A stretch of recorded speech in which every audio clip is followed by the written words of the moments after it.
dibatalkan.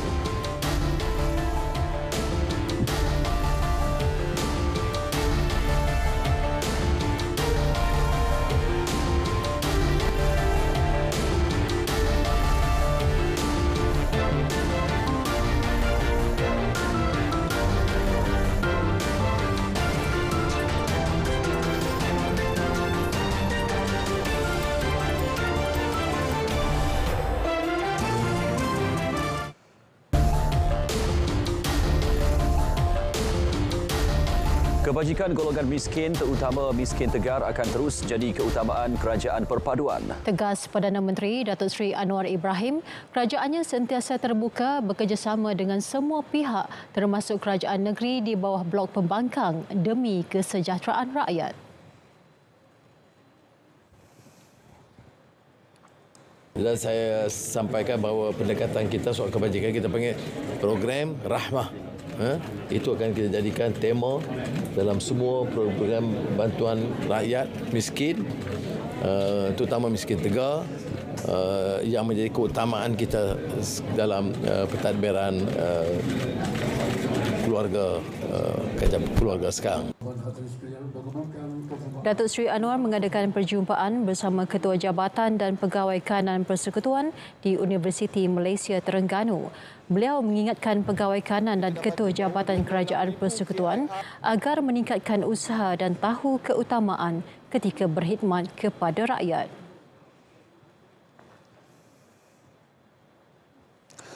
Sebelum itu, Sultan Terengganu Sultan Mizan Zainal Abidin berkenan menerima menghadap Perdana Menteri Datuk Seri Anwar Ibrahim di Istana Syarqiyah.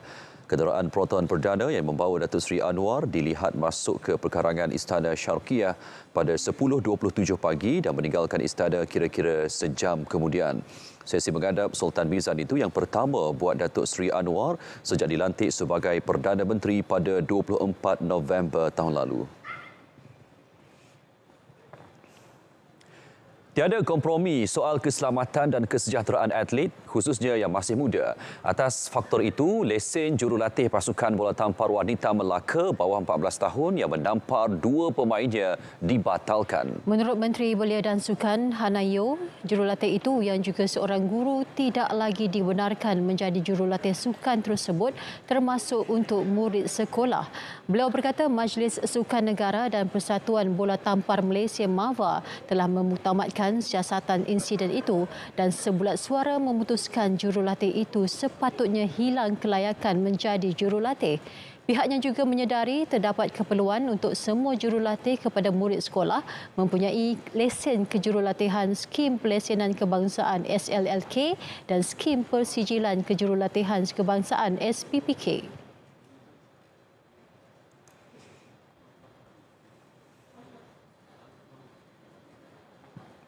Dapat keperluan untuk mewajibkan semua jurulatih kepada murid sekolah untuk menjadi sebahagian daripada SLKK dan SPKK. Justru KPM akan bekerjasama rapat dengan Institut Sukan Negara bagi melengkapkan jurulatih kepada pelajar sekolah dengan pensijilan yang diperlukan. Ini adalah penting untuk menyediakan persekitaran yang sihat dan selamat, saling hormat menghormati serta bebas daripada sebarang bentuk gangguan dan penderaan. Beliau berkata demikian pada sidang media bersama Menteri Pendidikan Fadlina Siddiq di Putrajaya. Sementara itu, Fadlina memaklumkan Kementerian Pendidikan selesai menjalankan siasatan insiden itu dan menyerahkan kepada Jabatan Pendidikan Negeri untuk tindakan susulan. Tambahnya, semua pihak yang terlibat perlu mengambil berat dan memberi perhatian untuk mengelak atau mengawal daripada berlaku sebarang kemungkinan yang tidak diingini. Malaysia melihat kemungkinan menyekat ekspor minyak sawit ke Eropah dan mencari pasaran baharu terhadap komoditi itu. Menurut Timbalan Perdana Menteri Datuk Seri Fadilah Yusof, langkah itu dibuat sekiranya sekatan dan tekanan selain pengharaman import minyak sawit negara oleh Kesatuan Eropah EU berterusan. We have to look into all the angles. If we need to engage experts from even overseas, to counter whatever move by EU, we have to do it. Or the other option could be we just stop export to Europe.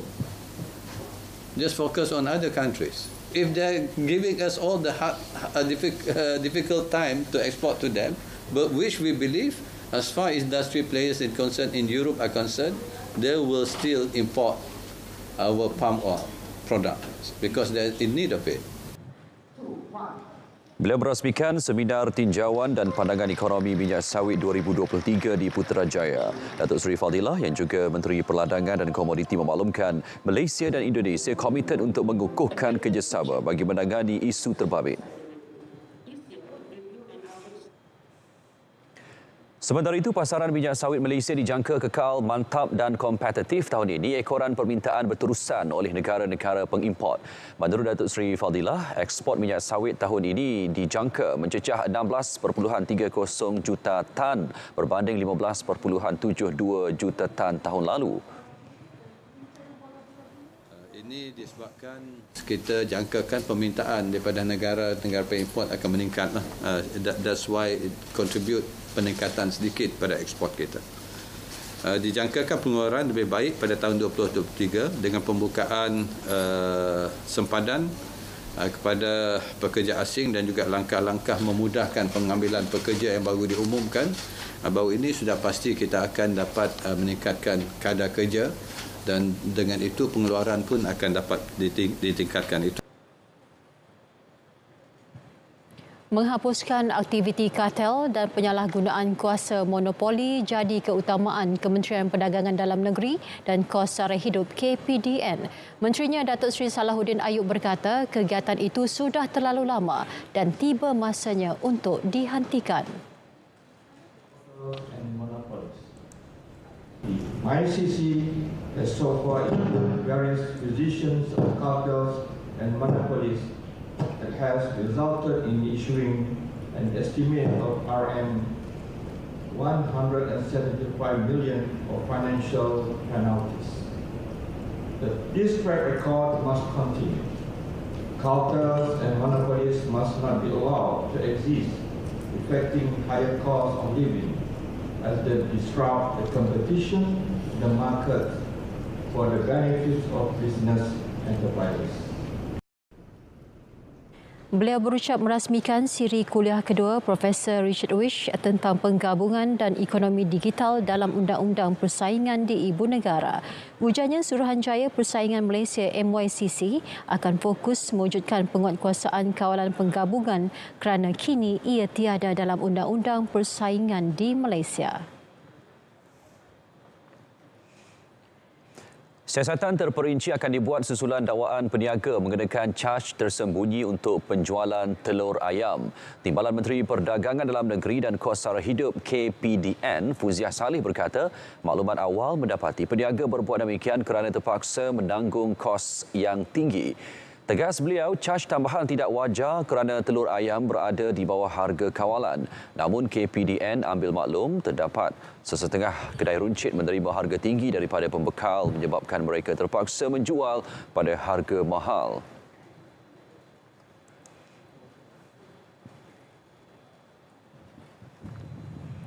Tapi sebenarnya kita pun tidak menyalahkan peruncit sebab sekiranya masalah dia nak dapatkan bekalan dan dia apabila dia membeli itu dengan harga yang harga jualan dah ya, dan kita telah dapati ada beberapa kes begini, jadi kita pun nak kena tengoklah dari segi dia punya supply itu di peringkat mana yang kita boleh perbaiki. Beliau ditemui selepas melancarkan aduan suri dan peremajaan semula aduan KPDN, aduan suri di Alustar. Kementerian Kesihatan tidak mengesan sebarang kes positif COVID-19 di pintu masuk negara walaupun telah menerima lebih 7,000 pelancong dari China sejak 8 Januari. Menteri Kesihatan Dr. Zaliha Mustafa berkata, setiap pelancong perlu melalui proses saringan COVID-19 bagi mengesan mereka yang bergejala. Yang terakhir, jumlah yang kita jumlah pelancong itu melebihi daripada 7,000 dan tiada langsung kes jangkitan ataupun yang bergejala yang kita kesan di pintu masuk. Dan jadi itu adalah satu orang kata status yang sangat baiklah ya, daripada apa yang kita lalui untuk kita yang kita ambil untuk menjaga bukan saja pelancong daripada China, bahkan juga yang lain-lain. Dr. Zaliha ditemui media selepas majlis penyerahan projek Hospital Pendang oleh Kementerian Kerja Raya di Pendang, Kedah. Berangkap menyaksikan majlis, Tunku Mahkota Kedah, Tunku Syazuddin Arif Sultan Salehuddin bakal beroperasi 15 Februari. Hospital ini mempunyai 126 katil pesakit dan 4 dewan bedah untuk manfaat kira-kira 110,000 penduduk di kawasan sekitar. Pembinaan Hospital Pendang dimulakan pada Mei 2018 dan siap pada Oktober tahun lalu dengan kos keseluruhan RM255.27 juta.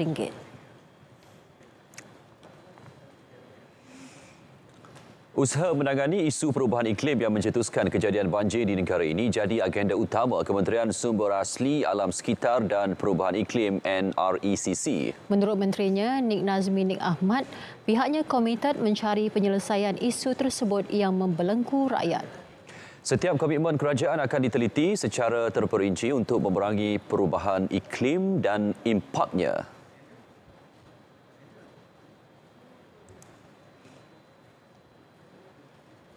Bila kita bergerak ke depan, kita kena melihat soal mitigasi, bagaimana kita mengurangkan kesan-kesan perubahan iklim, tapi juga soal adaptasi. Mungkin kita kena buat makna kita kena terima benda itu sudah ada, bagaimana kita dapat adapt bandaraya kita dapat adapt alam sekitar kita untuk menerima perubahan iklim tersebut.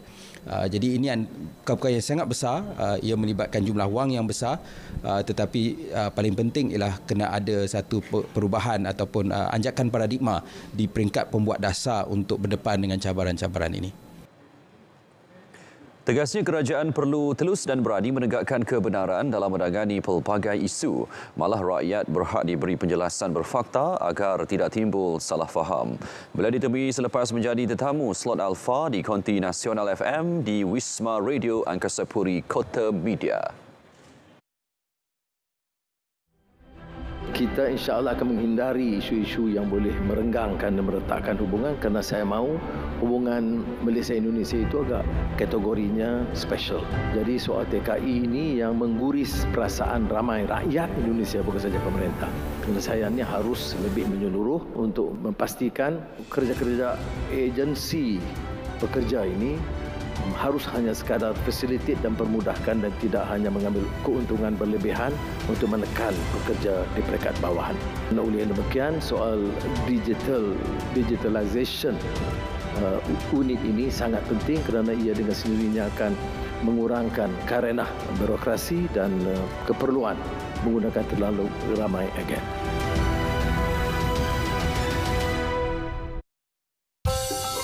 Ini Bob. Bob adalah seorang penyelam marin. Setiap hari, Bob mendapati semakin banyak plastik dihanyutkan ke dalam laut. Kesannya boleh mengakibatkan jumlah plastik melebihi daripada hidupan laut menjelang 2050 jika tindakan tidak diambil.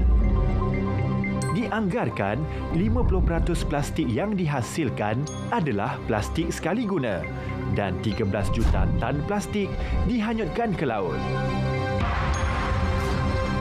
Kerana sayangkan alam sekitar, Bob mengambil inisiatif membersihkan sisa plastik.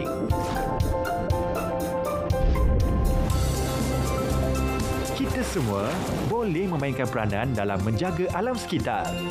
Hindari plastik sekali guna.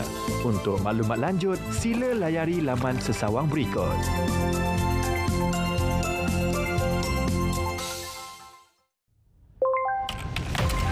Dalam kita membangunkan aplikasi yang memberi kesejahteraan kepada negara, ada yang menyalahgunakannya. Sejak kebelakangan ini, terdapat peningkatan ketara dalam penyebaran maklumat atau berita palsu yang boleh menimbulkan kekeliruan dan kegusaran di kalangan masyarakat. Ancaman berita palsu tanpa verifikasi sumber, fakta dan maklumat memberi impak serta implikasi negatif kepada rakyat dan negara.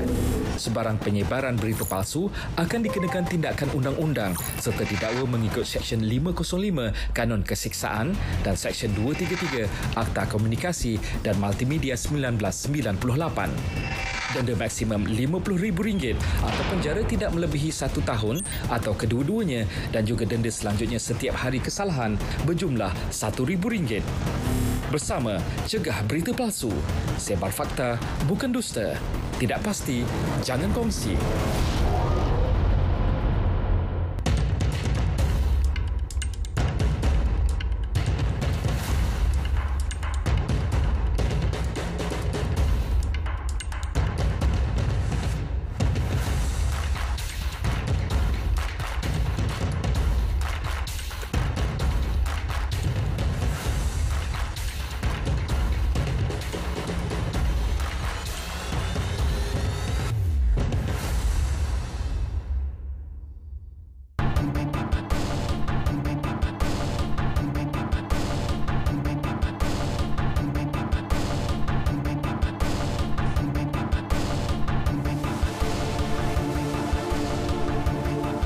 Peruntukan mengurus dan pembangunan dalam Belanjawan 2023 yang bakal dibentang dijangka kekal. Bagaimanapun, tegas Menteri Ekonomi Rafizi Ramli, ia hanya akan dimuktamadkan menjelang pembentangan 24 Februari depan. Belanjawan tersebut juga bakal mengambil kira data prestasi ekonomi suku tahun keempat dan keseluruhan tahun 2022 yang bakal diumumkan dalam masa terdekat.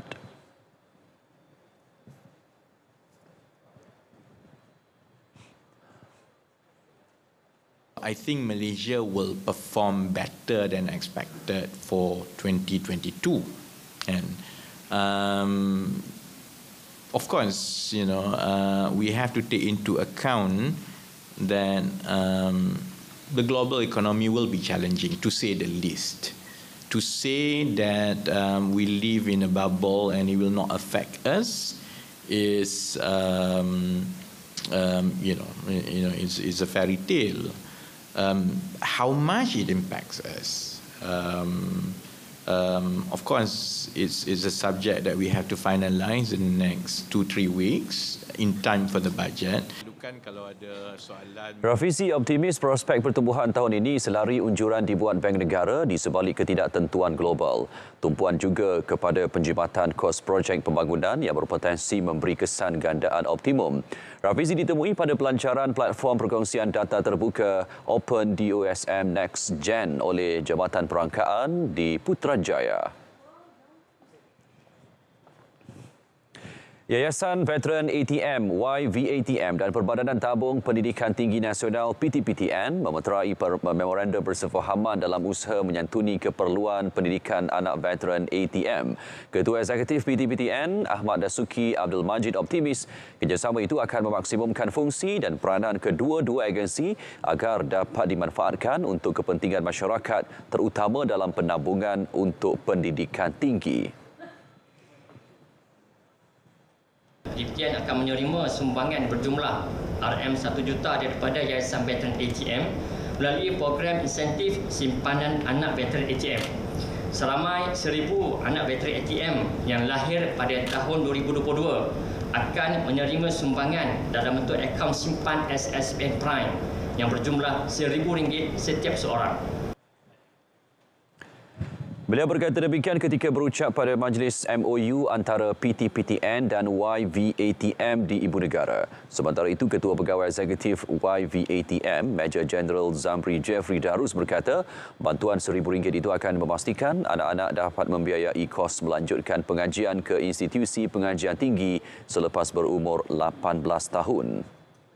Jumlah simpanan ini akan bertambah pada setiap tahun mengikut kadar dividen yang akan diumumkan oleh PTPTN sendiri, dan simpanan ini juga dapat menyediakan perlindungan takaful secara percuma bagi memberikan manfaat khairat kematian berjumlah RM2,000 kepada waris sepanjang tempoh mereka menabung. Bagi menyokong kerjasama itu, PTPTN turut memberi sumbangan dalam bentuk akaun simpanan SSBN Prime berjumlah RM50,000 bagi program derma siswa anak anggota dan veteran ATM. Sumbangan itu akan diberi kepada 500 anak anggota dan veteran ATM yang berjaya melanjutkan pengajian ke Universiti Tun Abdul Razak Unitar.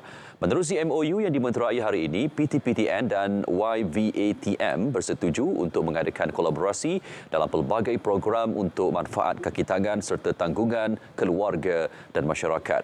Antaranya program insentif simpanan anak veteran ATM termasuk program derma siswa anak ATM dan veteran ATM.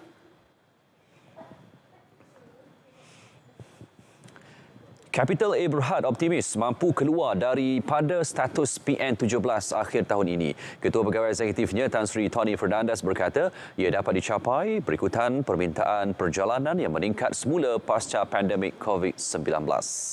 Kumpulan pegangan pelaburan yang terlibat dalam sektor penerbangan logistik, gaya hidup dan usaha niaga perkhidmatan kewangan merancang menyerahkan pelan regularisasi yang telah dimuktamadkan kepada Bursa Malaysia seawal Februari depan.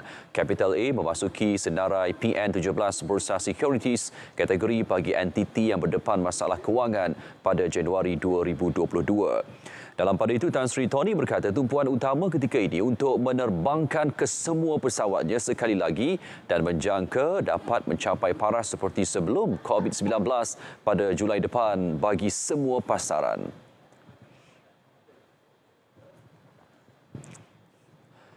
Harga minyak sawit mentah MSM pada tahun ini dijangka antara RM4,000 hingga RM4,200 satu tan metrik. Ini berbanding RM5,087.50 setan pada tahun sebelumnya. Melalui kenyataan, Ketua Pengarah Lembaga Minyak Sawit Malaysia MPOB, Datuk Dr. Ahmad Parviv Ghulam Khadik berkata, industri kelapa sawit Malaysia bersedia meneruskan prestasi memberangsangkan tahun ini di tengah-tengah permintaan kukuh dan pengeluaran MSM yang lebih tinggi. Antara faktor utama yang akan mempengaruhi harga MSM ialah ketersediaan buruh dan import minyak sawit yang lebih tinggi oleh China. Ekspor minyak sawit dijangka meningkat 3.7% kepada 16.30 juta tan tahun ini. Pengeluaran MSM dijangka meningkat 3% kepada 19 juta tan pada tahun ini.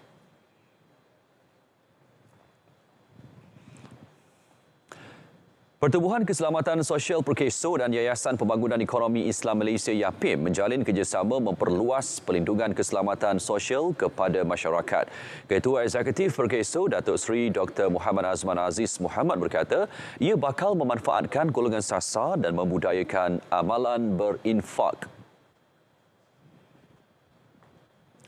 Kita melihat bagaimana kita boleh membantu asnaf-asnaf yang bekerja sendiri, yang tidak mempunyai jaringan keselamatan sosial, yang mana YAPIM akan membantu untuk memberi galakan dan juga untuk mendapatkan mereka mendaftar. Seramai 1,000 asnaf dan usahawan YAPIM yang belum mempunyai caruman perkeso ditaja YAPIM menerusi caruman Skim Keselamatan Sosial Pekerjaan Sendiri SKSPS melibatkan RM46,600. Jadi kita ingin maklumkan kepada penyumbang-penyumbang dekat YAPIM di luar sana yang ada 200,000 orang lebih supaya mereka dapat menyedari dan tahu bahawa sumbangan tersebut telah diagihkan kepada asnaf seramai 1,000 orang melalui skim keselamatan sosial melalui Perkeso. Belah ditemui selepas majlis menandatangani memorandum bersefahaman antara Perkeso dan YAPIM di Menara Perkeso Putrajaya. Saya tercari-cari tempat letak kereta. Puas cari tak jumpa-jumpa. Saya tengok jam. Alamak, dah lambat. Barang bini tak beli lagi. Lepas tu, cantik. Ada kosong. Saya keluar, saya kunci pintu. Terus masuk pasar raya. Saya pergi rak cari sarden, santan, buah. Yang lain tak sempat, lalu saya keluar. Buka pintu kereta, pasang tali pinggang keledar, betulkan cermin belakang, baru nak start enjin. Sekali nampak abang. Saya buka pintu, alamak, macam itulah cerita saya. Saya minta maaf ya. Sekarang awak dengar cerita saya pula.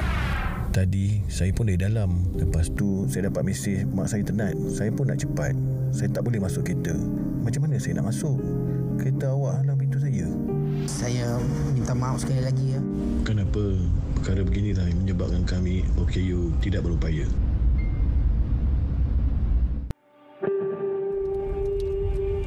Kakak, Jangan buat macam tu. Kenapa? Kan ayah ada bagi tahu dulu. Tak baik buang sampah merata-rata. Berdosa tau.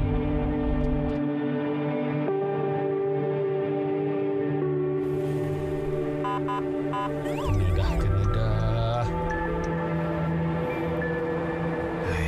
Saman ni. Tuan. Apa pagi, Cik? Minta IC, Cik? Boleh. Kesalahan lampu merah, Cik. Tuan, Tuan, kau timah sikit, Tuan. Ayah, janganlah macam tu. Itu kan rasuah. Berdosa tau. Betul apa yang nak Cik cakap. Jangan lama macam tu, Cik. Ni saman. Maaf, Cik. Hati-hati madu, Cik.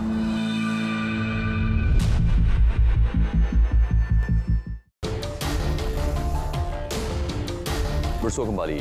Yang di-Pertuan Agong Al-Sultan Abdullah Riayatuddin Al-Mustafa Billah Shah berkenan menyempurnakan istiadat pengurniaan darjah kepahlawanan pasukan polis dan pingat keberanian polis DKPP kepada 250 penerima di Istana Negara. Turut berangkat Raja Permaisuri Agong Tunku Haja Azizah Aminah Maimunah Iskandaria. Pengarah Cawangan Khas Bukit Aman, Datuk Baharudin Ahmad mendahului senarai penerima pingat diikuti Pengarah Jabatan Pencegahan Jenayah dan Keselamatan Komuniti Bukit Aman, Datuk Aidi Ismail dan Pesuruhjaya Polis Sabah, Datuk Idris Abdullah, dikurniakan Panglima Gagah Pasukan Polis PGPP. Seri Paduka Baginda turut berkenan mengurniakan darjah kebesaran pangkat kedua Panglima Setia Pasukan Polis PSPP kepada 46 penerima, darjah kebesaran pangkat ketiga Pahlawan Pasukan Polis PPP sebanyak 59 penerima, darjah kebesaran pangkat keempat Kesatria Pasukan Polis KPP 5 penerima dan darjah kebesaran pangkat kelima Bentara Pasukan Polis BPP 137 penerima. Turut hadir Ketua Polis Negara Tan Sri Akril Sani Abdullah Sani, Timbalan Ketua Polis Negara Tan Sri Razaruddin Hussein dan Timbalan Ketua Setiausaha Keselamatan Kementerian Dalam Negeri Datuk Abdul Halim Abdul Rahman.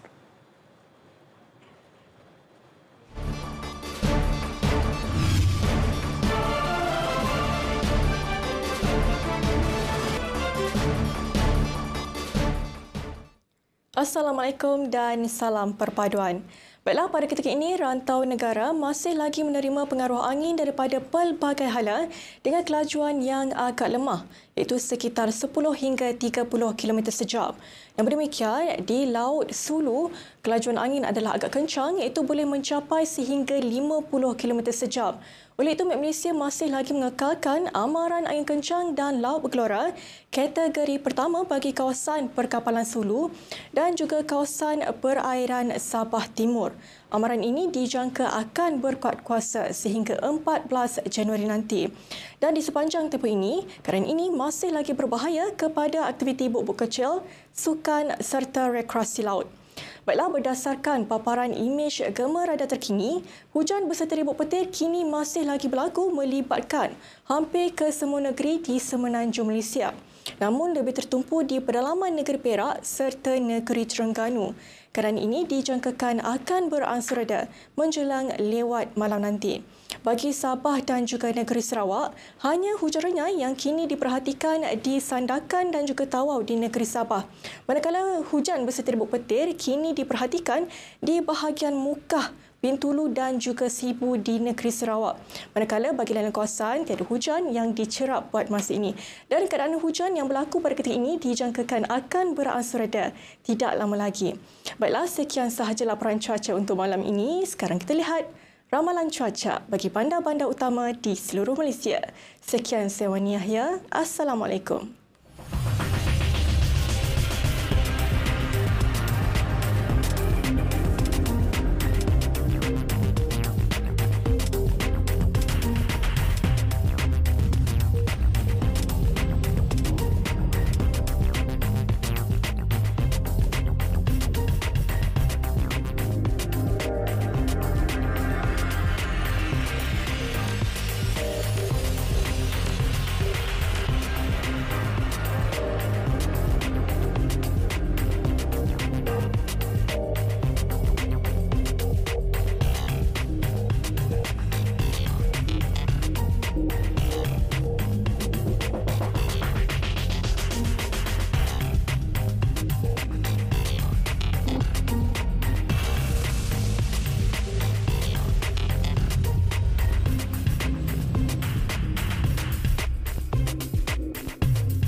Baik, seterusnya berita perdana kami akan tampilkan segmen sukan.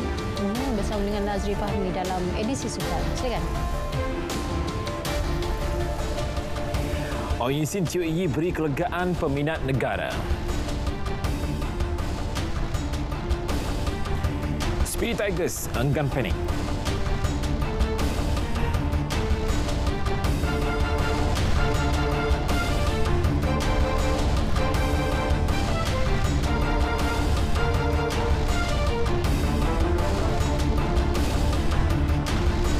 Assalamualaikum dan salam sukan untuk semua. Kita mulakan dengan perkembangan sukan badminton.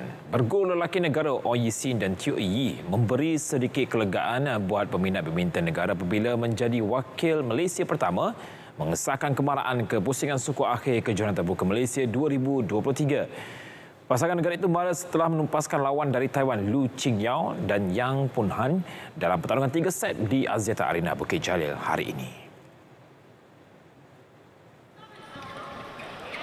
Pada pertemuan di pusingan 16 terakhir itu, Yee Sin dan Yee bagaimanapun dipaksa bekerja keras sebelum menang ke atas pasangan ranking ke-15 dunia tersebut. Bergu nombor 7 dunia itu bangkit daripada kekalahan set pertama untuk mendominasi 2 set berikutnya sekaligus menang 17-21, 21-13 dan 21-14. Sokongan padu peminat negara di Axiata Arena jelas menyuntik semangat mereka untuk bangkit menjamin slot ke suku akhir.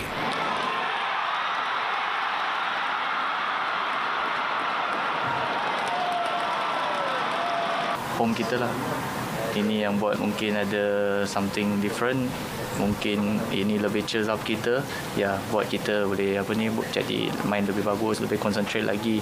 Kita memang on fire, lagi on fire. Sebab dengar cheer semua dekat kita yang lebih on fire, lebih semangat. Kejayaan itu memberi kegembiraan buat peminat Malaysia selepas jaguh perseorangan negara Lee Zijia dan bergu wanita utama Pilitan dan Amtina tersingkir awal di kejohanan ini.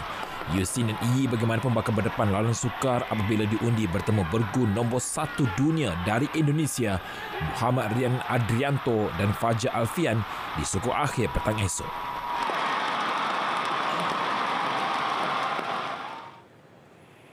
Bergu campuran negara Chen Tangji dan Teo Yee bersyukur dengan khidmat nasihat Jurulatih baru Nova Widianto yang membolehkan mereka melepasi pusingan kedua terbuka Malaysia 2023. Pada aksi berkenaan, wakil negara itu menang 21-19, 21-16 ke atas pasangan Indonesia Rehan Naufal Kusharjanto dan Lisa Ayu Kusumawati.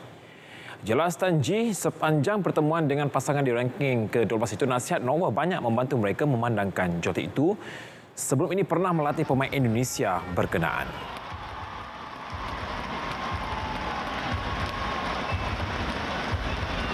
Coach bagi tahu kita pair itu dia yang coaching dulu yang di Indonesia. Dia orang banyak konsisten di defend atau control shuttle, tapi dia orang punya power kurang sikit. So coach cakap kalau tak boleh cue dia, sabar sikit, jangan too rush nak menang itu point. So itu key yang hari ini boleh menang lah. Dia ajar kita macam mana mau main lah. Control. Yang penting control kita punya emosi dalam court lah. Yang itu penting sebab kan saya yang hyper sangat. Tang Jae pun satu kan yang hyper sangat. So memang kita kena control. Nasihat ada control kita punya emosi dalam court. Selepas ini mereka bakal berdepan wakil dari Thailand atau Singapura di pusingan suku akhir.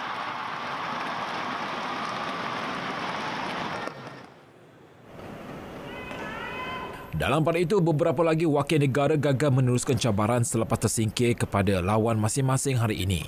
Harapan untuk melihat pemain perseorangan wanita Go Jin Wei meneruskan kemarahan ke suku akhir musnah selepas tersingkir di pusingan 16 terakhir. Jin Wei yang sebelum ini beraksi dengan baik di pusingan awal terpaksa akur kepada kehebatan pemain ranking ke-4 dunia Ang Siong dari Korea Selatan. Pemain ranking ke-33 dunia itu jelas bukan tandingan Siong apabila dia tunduk dengan mudah dalam straight set 21-10, 21-12. Dalam pada itu, pasangan wanita negara Go Piki Teo Mizing turut gagal meneruskan kemaraan selepas tersingkir di pusingan 16 terakhir. Mereka gagal beraksi dengan baik apabila tumpas mudah kepada bergu Cina Zhang Suziang dan Zheng Yu dengan straight set 21-10, 21-7. Bagaimanapun, pujian harus diberikan kepada Piki dan Mizing yang cuba memberi tentangan sengit dalam pertemuan itu sebelum tunduk kepada kehebatan lawan mereka yang merupakan pasangan nombor 2 dunia. Saudara muslimi dan muslimat, sebentar tadi telah pemasuknya waktu solat Isyak bagi wilayah Persekutuan Kuala Lumpur dan kawasan yang sewaktu dengannya. Kita balik lagi masih lagi perkembangan sukan badminton.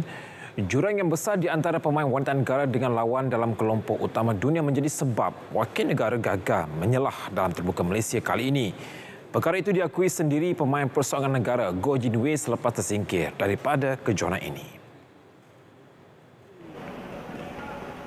Goh Jin Wei yang memilih untuk bergerak secara profesional berkata situasi itu membuktikan pemain wanita negara masih belum berkemampuan untuk memberi cabaran di peringkat tertinggi. Bekas juara remaja dunia 2 kali itu mengakhiri cabarannya dalam terbuka Malaysia hari ini selepas tewas kepada pemain nombor 4 dunia dari Korea Selatan Ang Siong 10-21, 12-21. Kerana dia punya shot semua sangat quality. That's I think I have to experience more, play more, compete more to get all this. So training saja lepas tu. Goh Jin Wei yang berada di ranking ke-33 dunia bagaimanapun tekad untuk bangkit pada saingan terbuka India dari 17 hingga 22 Januari ini. Balik ke perkembangan sukan hoki, Ketua Jurulatih skuad lelaki senior kebangsaan A. Arusel Varaj menganggap kekalahan kepada Sepanyol pada aksi pemanasan badan di India semalam adalah satu pendedahan terbaik dalam menguji pendekatan taktikal pasukannya. Malaysia tewas 2-3 dalam aksi tersebut yang dilihat sebagai persiapan terakhir The Spirit Tigers sebelum mengharungi kempen di Piala Dunia 2023 di Bhubaneswar, Rourkela, India Sabtu ini. Menurut Arul, biarpun tewas, beliau tetap berpuas hati dengan peningkatan dipamerkan pemain negara yang cuba bangkit mengejar kedudukan ke atas Sepanyol yang berada di ranking ke-8 dunia. Malah kekalahan itu juga memberi pengajaran penting buat Malaysia yang tidak akan memberikan laluan mudah kepada Belanda pada aksi pembukaan kumpulan Sabtu ini. Satu keputusan yang bagus, memuaskan dari segi tactical approach untuk game ni. Walaupun kita memain dengan pasukan Sepanyol 3 kuarter, tapi kita gunakan 3 kuarter tu seperti kita akan bermain dengan pasukan Belanda dan juga Chile kuarter pertama, kuarter kedua dan ketiga. Kita bermain seperti kita ingin bermain dengan Belanda. Keputusan 3-2 memuaskan dari segi tactical disiplin para pemain. Harapan untuk perlawanan pembukaan lawan Belanda adalah untuk kita keluar bermain dengan tactical disiplin yang tinggi untuk kita mencapai satu kejayaan performance kita, sebab pentingnya performance kita untuk kita membawa performance kepada game kedua dan ketiga. So our tactical discipline dan performance yang tinggi kita perlukan lawan Belanda. Pada perlawanan tersebut, Malaysia memperoleh 2 gol hasil jaringan Nosyafiq Sumantri dan Muhammad Aminuddin Mohamed Zain selepas menentang juara 3 kali Belanda, The Spirit Tigers yang memiliki ranking ke-11 dunia akan berdepan Chile, ranking ke-22 dunia pada 16 Januari sebelum menambahkan saingan berdepan New Zealand nombor 9 dunia pada 19 Januari. Mengikut format kejohanan, juara kumpulan akan terus mara ke sukuk akhir manakala pasukan di tempat kedua dan ketiga akan beraksi dalam pusingan kalah mati untuk mengisi slot 8 terbaik. Susulan kekalahan skor Harimau Malaya dalam kempen Piala AFF 2022 baru-baru ini, pemerhati sukan tempatan Muhammad Sadiq Mustafa berpendapat Ketua Jurulatih Negara Kim Panggon telah mewujudkan satu dimensi baharu dalam kalangan pemain sepanjang kempen kejohanan tersebut. Jelas beliau, sepanjang kempen Piala AFF 2022, Panggon berjaya membuka ruang dan peluang kepada pemain-pemain muda serta pemain bukan ternama untuk menguji kemampuan. Proses ini penting dalam usaha untuk mewujudkan satu kumpulan pemain yang benar-benar memiliki potensi bagi menyarung jersey negara dalam mana-mana kejohanan selepas ini.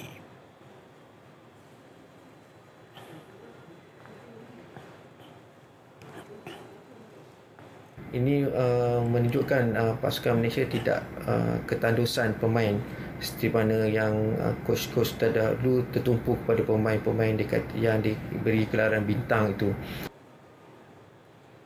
Antara pemain yang menjadi tumpuan pada kempen kali ini ialah penyerang Faisal Halim yang berjaya menyumbang 4 gol, Stuart Wilkin 2 gol selain aksi berkualiti pemain tengah Mohiri Ajmal dan Sergio Aguero. Selepas ini tumpuan pastinya terarah kepada persiapan Malaysia menghadapi Piala Asia 2023 di Qatar selepas skuad negara layak secara merit sebagai naik juara kumpulan E.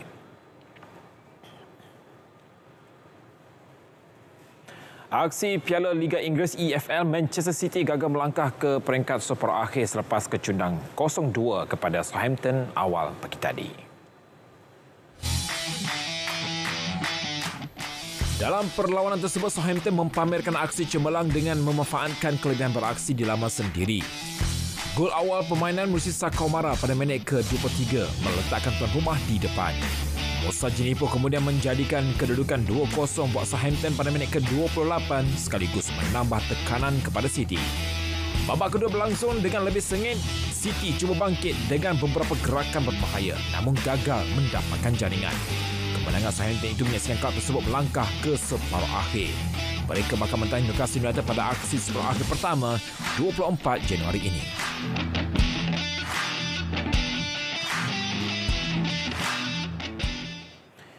Pengurus Chelsea, Graham Potter menjangkakan pemain baharu pasukannya, Joao Felix, mampu untuk menambah kekuatan di jentera tengah The Blues sekaligus mengubah nasib mereka dalam kempen musim ini. Semalam Felix melengkapkan perpindahannya ke kelab London tersebut dari Atletico Madrid dengan kontrak pinjaman sehingga Jun ini. Kehadiran Joao Felix dilihat mampu menyelesaikan masalah kreativiti di jentera tengah Chelsea yang ketika ini berada di kedudukan ke-10 Liga Perdana Inggeris dengan 25 mata daripada 17 perlawanan. Pemain kebangsaan Portugal itu tiba di Stamford Bridge pada masa yang tepat selepas Raheem Sterling, Christian Pulisic dan Pierre-Emerick Aubameyang yang masih mengalami kecederaan. Potter juga berharap Felix sudah bersedia untuk diturunkan pada kunjungan The Blues ke Fulham awal pagi esok. Perancang berusia 23 tahun itu memulakan karirnya di Benfica sebelum menyertai Atletico pada 2019 dengan harga 126 juta euro. Namun Joao Felix musim ini bergelut dengan konsistensi dan hanya beraksi 16 perlawanan buat klub La Liga berkenaan. Dia juga hanya menyumbang 5 gol dan 3 bantuan jaringan dalam 20 perlawanan buat Atletico. Perkembangan sukan tenis, pemain Norway Casper Ruud ditunjukkan jalan keluar daripada kejohanan klasik Auckland selepas tewas di tangan Laslo Djere dari Serbia di pusingan 16 terakhir semalam. Turun selaku pilihan utama, Casper Ruud dilihat gagal mengkalkan rentak permainannya apabila akur pada Laslo Djere dalam pertarungan sengit 3 set. Pemain ranking ketiga dunia itu dilihat tiada masalah mendominasi set pertama dengan 6-3. Bagaimanapun, Laslo Djere yang berada di ranking ke-70 dunia itu bangkit di set kedua untuk menang 6-3 sekaligus memaksa permainan dilanjutkan ke set ketiga. Pada set penentuan, kedua-dua pemain saling mengutip mata sehingga perlawanan memasuki pusingan tiebreak di mana Laslo Djere menang dengan 7-6. Keputusan itu menyaksikan Laslo Djere yang memenangi 2 gelaran ATP sepanjang karirnya mara ke suku akhir dan bertemu Constant Lestienne dari Perancis. 2 sets 1. 3-6, 6-3, 7. Edisi Sukan 12 Januari 2023 berakhir di sini. Untuk perkembangan berita seterusnya, kembali semula bersama Syaril dan Meng. FIH Odisha Hoki Piala Dunia Lelaki 2023 membuka tirai persaingan. Barisan 20 pemain terbaik skuad hoki senior kebangsaan kini menggalas cabaran dalam kejohanan edisi ke-15. Saingan 16 pasukan dari 4 kumpulan dengan negara India sebagai tuan rumah dibawakan untuk anda dari 13 hingga 29 Januari hanya di RTM.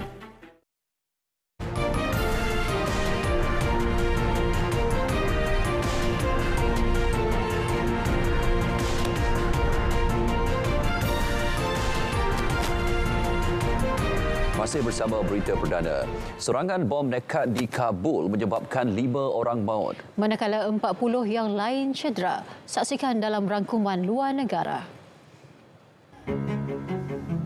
5 maut manakala 40 yang lain cedera dalam serangan bom nekat di luar bangunan Kementerian Ehwal Luar Afghanistan di Kabul.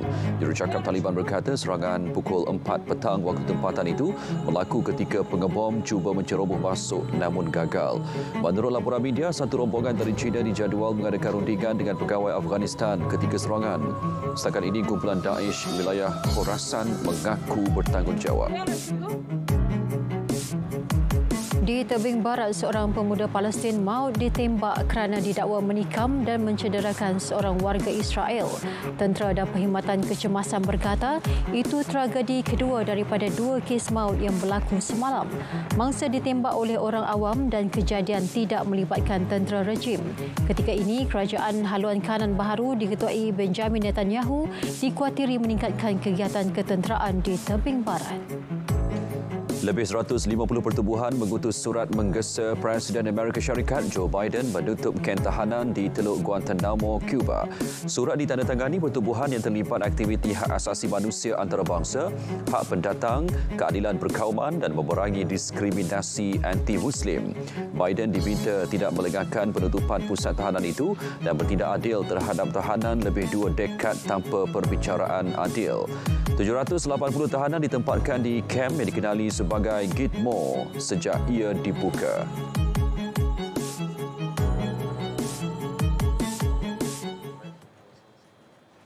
Masih terlalu awal untuk berbincang mengenai pilihan raya negeri PRN di 6 negeri. Jelas Perdana Menteri, ia adalah urusan di peringkat kerajaan negeri dan tumpuannya kini lebih terarah kepada urusan pentadbiran kerajaan.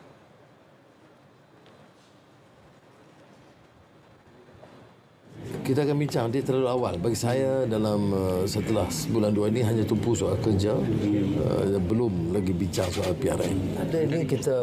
Ini soal urusan negeri. Cuma dia akan tetapkan yang sesuai. Kalau idealnya semua sekali lah, tapi ini bukan di bawah bidang kuasa saya. Malah Datuk Seri Anwar Ibrahim berkata sesi menghadap Sultan Terengganu, Sultan Mizan Zainal Abidin di Istana Syarkiah di Kuala Terengganu pagi tadi juga tidak menyentuh mengenai PRN.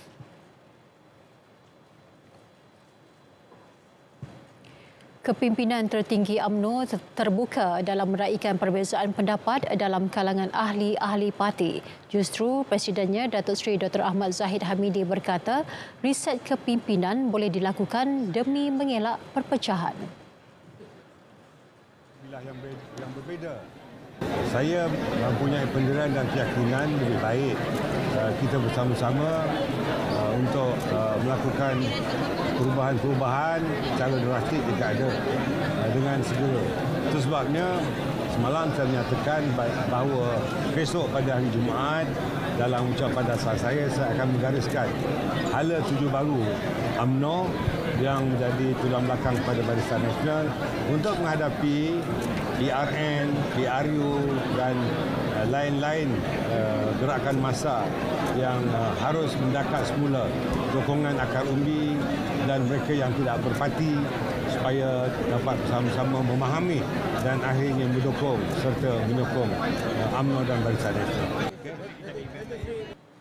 Beliau juga yakin pemimpin-pemimpin UMNO dan Barisan Nasional akan terus sama-sama menyokong kerajaan perpaduan hari ini. Datuk Seri Dr. Ahmad Zahid terdahulu merasmikan Pavilion Kementerian Kemajuan Desa dan Wilayah di Pusat Dagangan Dunia sempena Perhimpunan Agung UMNO 2022. 232 juta ringgit diperlukan bagi membaik pulih infrastruktur dan kemudahan awam yang rosak akibat banjir di Semenanjung baru-baru ini. Menteri Kerja Raya Datuk Seri Alexander Nantalinggi berkata sebahagian besar kerosakan itu berlaku di negeri Pantai Timur dengan kos baik pulih 196 juta ringgit. Ada. Jadi di Pantai Timur anggarannya kos 196 juta ya, untuk kerja pavement, bukan pavement, elektrik dan gelanggang, curun dan sebagainya. Jadi ini untuk Pantai Timur lah. Kalau di seluruh Semenanjung ni memerlukan 232 juta ringgit anggaran untuk kita buat perbaikan dah akibat bencana. Dan berjalan dah. Ya. Jangka bila siap? Jangka bila siap dalam mungkin dia tengok pada condition lah. Jadi cerun lama sikit sebab banyak kerja dia, teknikal dan sebagainya. Datuk Seri Alexander ditemui media selepas majlis penyerahan projek Hospital Pendang kepada Kementerian Kesihatan di Pendang, Kedah. Kerajaan menyambut baik inisiatif pemain industri termasuk pihak swasta bagi meningkatkan ekonomi negara. Menurut Menteri Pengangkutan Anthony Loke, pemberian voucher ataupun student reward di lapangan terbang adalah salah satu langkah positif di samping dapat menghidupkan kembali sektor peruncitan. Jadi ini saya menyambut baik kerana secara tentu kita nak memberikan insentif, memberikan diskaun kepada pelajar dan kepada orang ramai, dan kita juga nak supaya dapat menghidupkan sektor-sektor retail kita termasuklah di lapangan terbang dan menjadikan lapangan terbang ini lebih lively. Beliau turut mengalu-alukan pelibatan pemain industri lain menyokong usaha kerajaan memperhebatkan sektor perkhidmatan negara. Jadi sudah tentu saya mengalu-alukan inisiatif-inisiatif ini daripada semua pemain industri dan pelbagai pihak swasta. Ini juga menyokong usaha kerajaan. Seperti yang saya kata, tahun ini adalah tahun yang sangat mencabar dari segi ekonomi. Jadi kita perlu bertungkus lumus untuk memperhebatkan sektor perkhidmatan kita, services sector. Dan salah satu komponen services sector ialah tourism dan juga retail. Jadi bagi saya ini adalah satu usaha yang baik. Beliau berkata demikian selepas pelancaran Student Travel Rewards di lapangan terbang KLIA 2 Sepang. Dua ahli perniagaan didakwa di Mahkamah Session Shah Alam atas tuduhan mengemukakan dokumen palsu kepada Pertubuhan Keselamatan Sosial Perkeso bagi menuntut insentif program Penjana Kerjaya 2.0 dan 3.0 berjumlah RM756,980. Mereka dituduh dengan niat memperdayakan Perkeso dengan dokumen tersebut mengandungi penyertaan palsu senarai pekerja yang bukan dari dua syarikat berkenaan. Pengurus Be Mind Enterprise Muhammad Ashraf Omar 31 tahun dan pemilik perusahaan RR Synergy Enterprise Muhammad Alif Abdul Rashid 36 tahun mengaku tidak bersalah masing-masing atas 1 dan 6 pertuduhan di hadapan Hakim Rozilah Saleh. Muhammad Ashraf didakwa memberikan borang pengesahan pekerja program insentif pengambilan pekerja atas nama syarikat Be Mind Enterprise bertarikh 20 Mei 2021 bagi menuntut insentif program itu berjumlah RM42,800. Manakala Muhammad Alif didakwa melakukan perbuatan sama atas nama perusahaan RR Synergy Enterprise bertarikh 20 dan 21 Mei serta 4 September 2021 bagi menuntut insentif berjumlah RM714,180.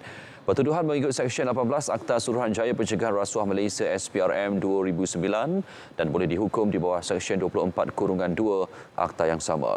Hakim membenarkan Muhammad Ashraf diikat jamin RM5,000 dan seorang penjamin, manakala Muhammad Alif RM50,000 serta seorang penjamin dan syarat-syarat tambahan yang dimohon pendakwaan. Mahkamah menetapkan 13 dan 27 Februari depan untuk sebutan semula kes. Negara ini kita tahu adalah negara pelbagai kaum dan pelbagai agama. Islam tegak sebagai agama persekutuan. Kita mahu ada peningkatan kefahaman agama bukan sahaja di kalangan orang Islam dan juga bukan Islam. Jika tidak, bibit-bibit Islamofobia yang tertanam dari zaman penjajah itu mungkin mempengaruhi dan mengelirukan kita. Menjadi agama itu bukan bahan dakwah membawa kasih sayang dan hikmah, bukan ke arah kebaikan lagi, tetapi permusuhan.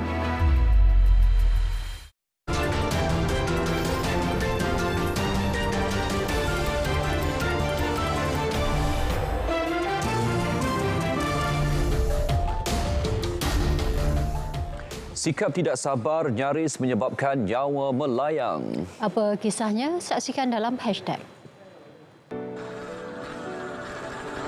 Baik, ini dia gara-gara melanggar lampu merah, 3 penunggang motosikal nyaris menempah maut. Itulah rakaman penunggang motosikal berkenaan dan sebuah lori melanggar lampu isyarat sehingga hampir-hampir bertembung di kampung Aceh Sitiawan. Sikap tidak sabar memang boleh mengundang parah. Hati-hati kerana hanya beberapa detik bermacam-macam boleh berlaku.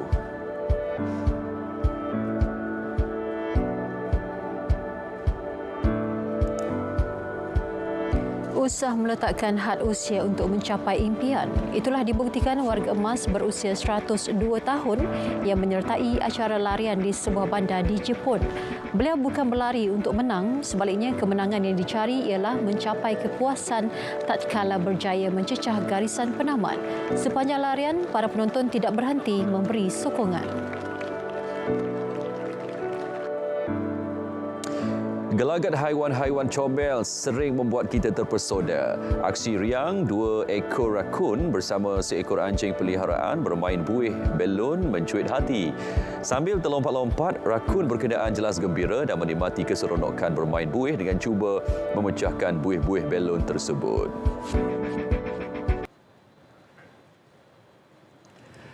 Baik, paparan hashtag tadi mengakhiri berita perdana 12 Januari 2023. Dapatkan perkembangan sahih sepanjang masa melalui portal berita.rtm.gov.my. Ya, saya di RTM dengan itu. Assalamualaikum. Salam sejahtera dan salam perpaduan.